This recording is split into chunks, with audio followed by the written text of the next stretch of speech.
Hello friends, வணக்கம் and welcome to சமைக்கலாம் சுவைக்கலாம். இன்னைக்கு நம்ம பொங்கல் கிளீனிங் விளாக் தான் பார்க்க போகிறோம். இது சாட்டர்டே அண்ட் சண்டே 2 நாளில் எடுத்த விளாக். ரொம்ப இன்ட்ரெஸ்டிங்காக இருக்கும், கூடவே நிறைய டிப்ஸும் இருக்கும், கூடவே ரொம்ப ஃபன்னாகவும் இருக்கும். ஸோ வீடியோ ஸ்கிப் பண்ணாமல் பாருங்கள். வாங்க வீடியோக்குள்ளே போகலாம். சாட்டர்டே மதியத்துக்கு மேலே வீடு க்ளீன் பண்ணலான்னு ஸ்டார்ட் பண்ணிட்டோம். ஃபஸ்ட்டு வேலையை ஒட்டடை அடிச்சு விட்டுடலான்னு சொல்லிட்டு ஃபுல்லாக ஒட்டடை அடிச்சுட்டு இருக்கோம். ஒட்டடை அடிக்கிறது மட்டும் இல்லாமல் மேலே நம்ம கைக்கு எட்டாத இடத்துல இருக்க செவரெல்லாம் கூட அப்படியே நம்ம தொடப்பை வச்சு க்ளீன் பண்ணுற மாதிரி இந்த ஒட்டடை ஸ்டிக் வச்சு நல்லா க்ளீன் பண்ணி விட்டுடலாம். அப்போ தான் அதில் ஒட்டிட்டு இருக்க தூசெல்லாம் கூட வந்துடும் நமக்கு.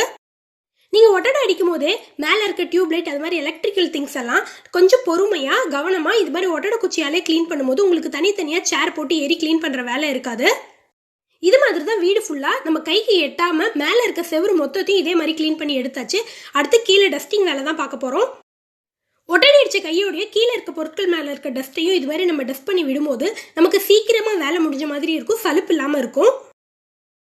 என்னோட பெரிய பையன் தான் இந்த வேலையெல்லாம் செஞ்சுட்டு இருக்கான். அவனுக்கு இது மாதிரி க்ளீன் பண்ணுற வேலையெல்லாம் ரொம்ப பிடிக்கும். இவன் உயிரை கொடுத்து க்ளீன் பண்ணிட்டு இருக்கான். ஆனால் பின்னாடி அவனோட தம்பி சைக்கிளை வச்சு இடிச்சு வா விளையாடலான்னு ஒரே குறும்பு பண்ணிட்டு இருந்தான். எங்களுக்கு எப்பவுமே ஒரு வேலை செய்யறதை விடவே இவனை மேனேஜ் பண்ணுறது ஒரு பெரிய வேலையாகவே இருக்கும். அந்த அளவுக்கு அவங்க அண்ணனை போட்டு டார்ச்சர் பண்ணி எடுத்துருவான். அவனோட டார்ச்சரையும் பொறுத்துட்டு எப்படியும் அவங்க அண்ணா ஒரு வழியாக அவனுக்கு கொடுத்த வேலையை முடிச்சிட்டாரு. ஓஹோ, எனக்கு நிறைய வேலை இருக்குன்னு தெரிஞ்சுக்கிட்டு வலுக்கட்டாயமா உங்களுக்கு. சாட்டர்டே ஓரளவுக்கு கிளீனிங் வேலையெல்லாம் முடிச்சாச்சு. அடுத்த நாள் சண்டே பிரேக்ஃபாஸ்ட் லஞ்ச் எல்லாம் செஞ்சு முடிச்சுட்டு கிளீனிங் வேலை ஸ்டார்ட் பண்ணலான்னு எல்லாத்தையும் ப்ரிப்பேர் பண்ணி வச்சாச்சு. நம்ம எப்போவுமே கிச்சன் க்ளீன் பண்ணணும் டிசைட் பண்ணிட்டா கிச்சனில் இருக்க வேலையெல்லாம் மோஸ்ட்லி முடிச்சு வச்சுட்டாவே நமக்கு பீஸ்ஃபுல்லாக க்ளீன் பண்ணலாம். பிரேக்ஃபாஸ்ட் லஞ்ச் வேலையெல்லாம் முடிச்சாச்சு. ஒரு பாத்திரத்தில் சுடு தண்ணி வச்சுருக்கேன். சிம்மி ஃபில்டர்ஸ் க்ளீன் பண்ணுறதுக்காக தான் இந்த தண்ணி வச்சுருக்கேன். தண்ணி நல்லா சூடாகி வந்தால் தான் நமக்கு ஃபில்டர்ஸில் இருக்க அழுக்கெல்லாம் சீக்கிரமாக வந்துடும், எந்த ஸ்ட்ரெயினும் இருக்காது. இந்த ஃபில்டர் க்ளீன் பண்ணுறதுக்கு நான் இன்னைக்கு கடையில் இருக்கிற எந்த கெமிக்கல் பவுடரும் யூஸ் பண்ண போகிறதில்ல. வீட்டில் இருக்க பேக்கிங் சோடாவும் லெமன் வச்சு தான் இதை க்ளீன் பண்ண போகிறேன். ஒரு ஃபில்டர் வச்சாச்சு. அது மேலே 2 டேபிள் ஸ்பூன் பேக்கிங் சோடா சேர்த்துட்டேன். அரை லெமனை பிழிஞ்சு விட்டுட்டேன். நீங்கள் எப்போவும் இது மாதிரி ஃபில்டர்ஸ்லாம் க்ளீன் பண்ணும்போது அந்த ஃபில்டருக்கு ஏற்ற மாதிரி ஒரு ட்ரே மாதிரி எடுத்துக்கோங்க. நீங்கள் பக்கெட்ல எல்லாம் எடுத்து வைக்கும்போது நிறைய அளவில் சுடு தண்ணியும் தேவைப்படும். நம்ம பேக்கிங் சோடா, வினிகர் இதெல்லாம் நிறைய சேர்க்குற மாதிரி இருக்கும். இது மாதிரி எடுக்கும்போது உங்களுக்கு குறைவான அளவிலே தண்ணி, பவுடர் எல்லாமே போதும். பாருங்க, நான் இன்னைக்கு ஒரு ரெக்டாங்கிள் ஷேப்ல இருக்க ட்ரே தான் எடுத்திருக்கேன். இந்த ஃபில்டர்ஸ்க்கு அந்த ட்ரே கரெக்டாக இருக்கும். இது நான் டெய்லி யூஸ் பண்ணுற ட்ரே தான், ஆனால் இதுக்காக வேண்டி தனியாக எடுத்திருக்கேன். இது யூஸ் பண்ணி முடிச்சுட்டு நல்லா வாஷ் பண்ணி எடுத்து வச்சுக்குவேன். மொத்தமாக 4 டேபிள் ஸ்பூன் பேக்கிங் சோடா, ஒரு லெமன் எடுத்து இதில் பிழிஞ்சு விட்டுருக்கேன். இது கூட சுடு தண்ணி ஊற்றிடலாம். மந்த்லி ஃபில்டர்ஸ் க்ளீன் பண்ணும்போது இந்த மெத்தட் தான் யூஸ் பண்ணுவேன். ரொம்ப ஈஸியாக இருக்கும், எந்த விதமான கஷ்டமும் பட தேவையில்லை. நமக்கு இதுலேயே ஃபுல்லாக அழுக்கு போயிடும், நம்ம அழுத்தி தேய்க்க வேண்டிய அவசியமே இருக்காது. பாருங்க, சுடு தண்ணி ஊற்றும் போதே எந்த அளவுக்கு பபிள்ஸ் வந்து அதில் இருக்க அழுக்கெல்லாம் வருது பாருங்க. தண்ணி நல்லா சூடாக இருக்கணும், அந்த ஃபில்டர்ஸ்க்கு ஏற்ற மாதிரி ட்ரேவாக இருக்கணும், அதுதான் இதில் ரொம்ப முக்கியம். தேவையான அளவுக்கு கொஞ்சமாக லிக்விட் சேர்த்துக்கலாம். நீங்கள் இதே மெத்தடில் கிச்சன் எக்ஸாஸ்ட் ஃபேன் கூட க்ளீன் பண்ணலாம். அதோட விங்ஸ் மட்டும் இது மாதிரி சுடு தண்ணியில் படுற மாதிரி வச்சுக்கோங்க. அப்படி செஞ்சீங்கன்னா சீக்கிரமாக அதில் இருக்க அழுக்கெல்லாம் வந்துடும். ஃபில்டர்ஸ் ஊறி வரத்துக்குள்ளே மற்ற பொருட்கள் எல்லாத்தையும் கழுவி எடுத்து வச்சாச்சு. இவனை மேனேஜ் பண்ணுறதா பெரிய வேலைன்னு சொன்ன பார்த்தீங்களா. கழுவி கவுத்தி வச்ச பாத்திரத்தை திரும்ப கவுத்தி வைக்கிறது இவனை மட்டும்தான் இருப்பான். எல்லாம் நல்லா காஞ்சிருக்கா, எல்லாம் அழுக்கு இல்லாமல் இருக்கான்னு செக் பண்ணுறாராமா. நான் வச்சிருந்ததே 2-3 கண்ணாடி ஜார் தான். அந்த கண்ணாடி ஜாரும் இவன்கிட்ட இருந்து காப்பாற்றுறதுக்குள்ளே போதும் ஆயிடுச்சு.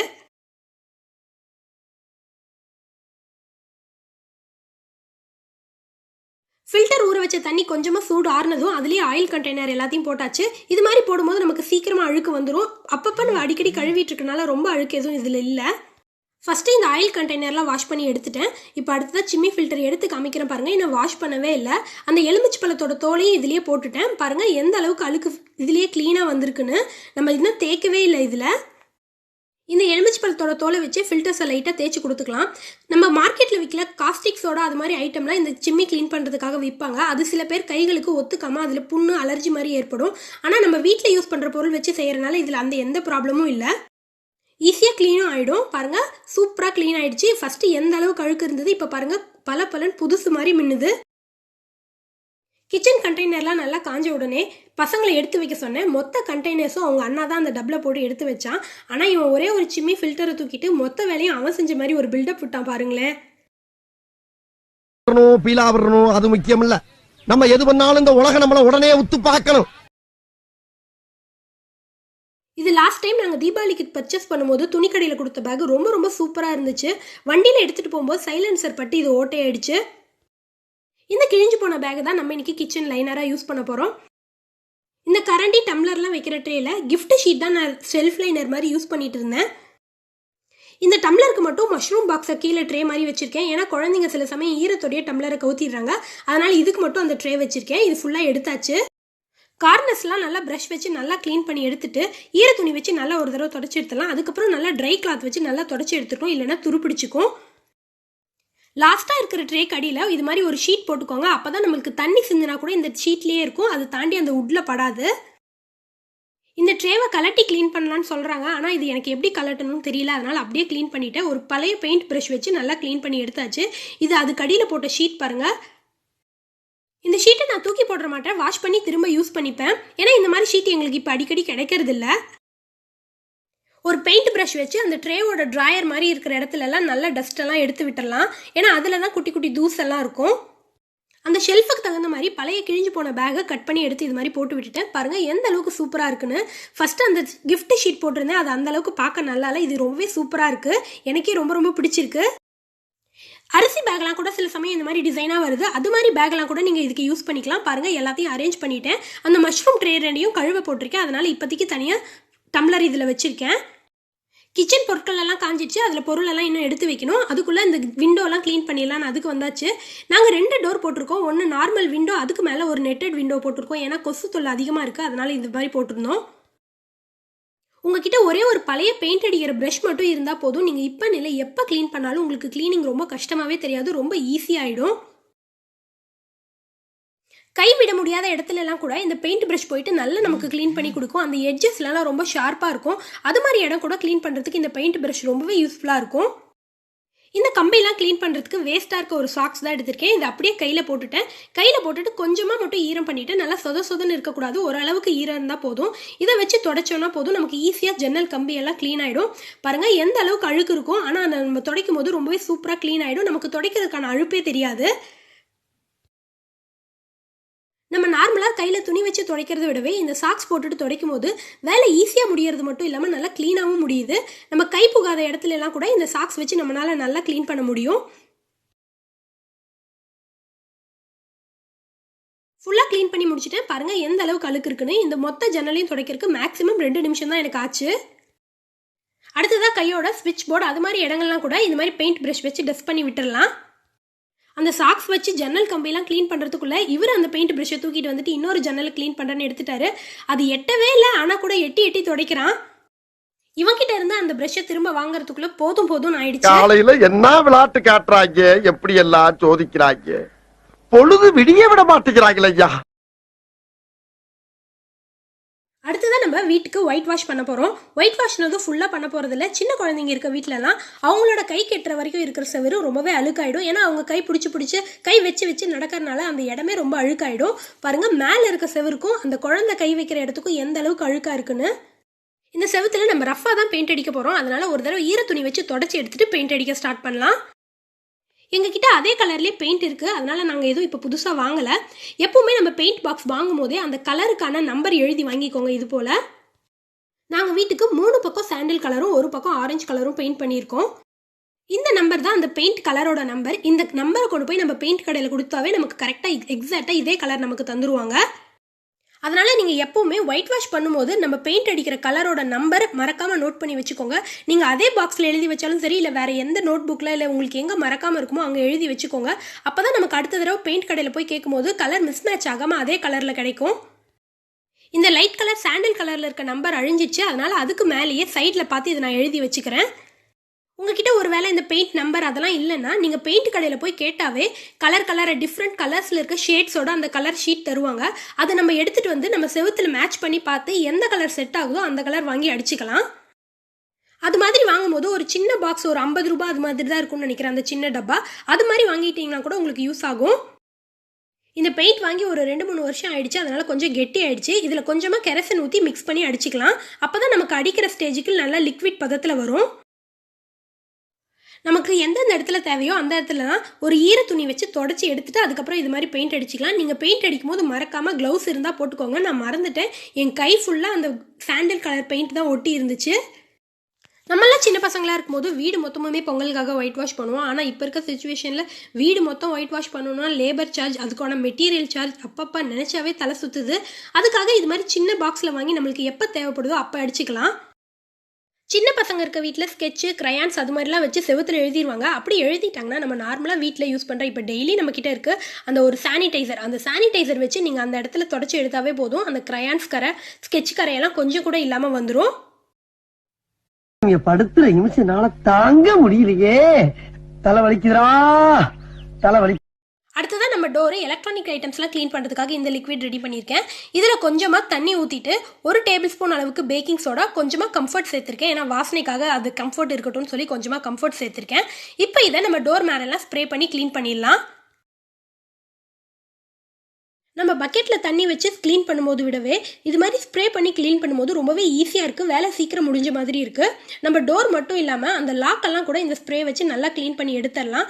ஏன்னா இது ஒரு ஜெம் ஃப்ரீயாக இருக்கும். ஏன்னா நம்ம இதில் பேக்கிங் சோடா சேர்த்துருக்கோம், அதனால் ரொம்பவே பாதுகாப்பாக இருக்கும். இப்போ திரும்பவும் கொரோனா பரவலாக ஸ்ப்ரெட் ஆக ஆரம்பிச்சிச்சு. இந்த டைமில் நீங்கள் வீக்லி ஒன்ஸ் ஆச்சு இது மாதிரி டோரோட லாக்கு நம்ம எங்கெங்கெல்லாம் அதிகமாக கைப்படுதோ அந்த இடத்துலலாம் க்ளீன் பண்ணி விடுறது ரொம்பவே நல்லது. நீங்கள் ஈரத்துணி வச்சு தொடச்ச கையோடைய ஒரு ட்ரை கிளாத் வச்சு நல்லா தொடச்சி விட்டுருங்க. ஏன்னா இது பிளைவுட்டு, அதிக நேரம் தண்ணியில் இருக்கக்கூடாது. அதனால் ஒரு ட்ரை கிளாத் வச்சு நல்லா தொடச்சி விட்டுடுங்க. எலக்ட்ரானிக் ஐட்டம்ஸ்லாம் க்ளீன் பண்ணும்போது அதோட ஸ்விட்ச் ஆஃப் பண்ணி ஃப்ளக்கை கண்டிப்பாக எடுத்துருங்க. ஃப்ரிட்ஜை துடைக்கும் போதே அதுலேருந்து சாக்லேட் எடுக்கவும் பிளான் போட்டாச்சு. என்னை வச்சு ஒன்றும் காமெடி பண்ணலையே. லாஸ்ட் அண்ட் ஃபைனலாக பூஜை ரூம் க்ளீனிங் தான். நம்ம பூஜை ரூமில் இருக்க படத்தெல்லாம் இது மாதிரி ஃபஸ்ட்டு குங்குமம், சந்தனத்தெல்லாம் எடுத்து விட்டுட்டு அதுக்கப்புறமேட்டுக்கு க்ளீன் பண்ண ஆரம்பிக்கலாம். இது மாதிரி சாமி படங்கள்லாம் க்ளீன் பண்ணுறதுக்கு நம்ம வீட்டில் யூஸ் பண்ணுற டெட்டால் கொஞ்சமாக இருந்தால் போதும். இதை வச்சு நம்ம க்ளீன் பண்ணும்போது ரொம்பவே ஈஸியாக இருக்குது க்ளீனிங்.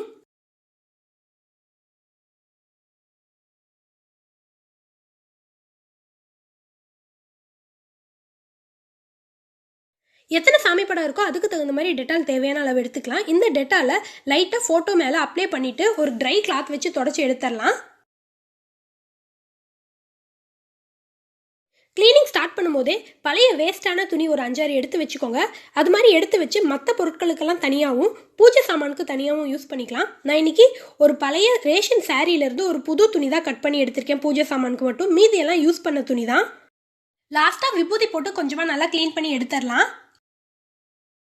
பூஜை பாத்திரங்கள் க்ளீன் பண்ணுறதுக்கு முன்னாடி ஃபஸ்ட்டு அதில் இருக்க பொட்டு, எண்ணெய் பிசுக்கெல்லாம் ஒரு துணி வச்சு நல்லா தொடச்சி எடுத்துடலாம். அதுக்கப்புறம் சபீனா வச்சு ஒரு தடவை நல்லா க்ளீன் பண்ணி எடுத்துடலாம்.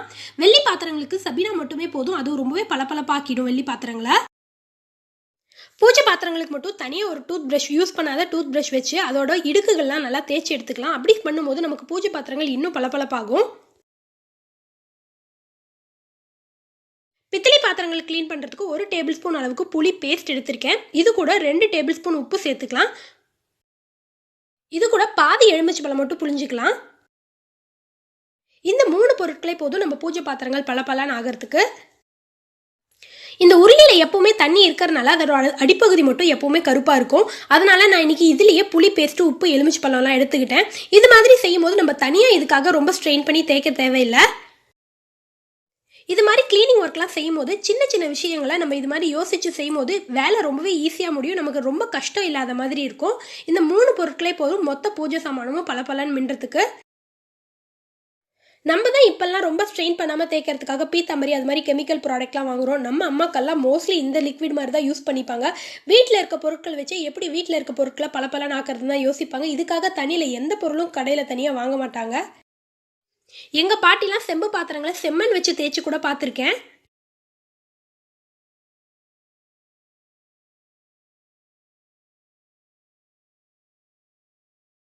பாருங்க, ரொம்ப சூப்பரா பளபளன்னு ஆயிடுச்சு. முக்காவாசி கிளீனிங் வேலை முடிஞ்சிச்சு. இன்னும் கொஞ்சம் மட்டும்தான் பாக்கி இருக்கு.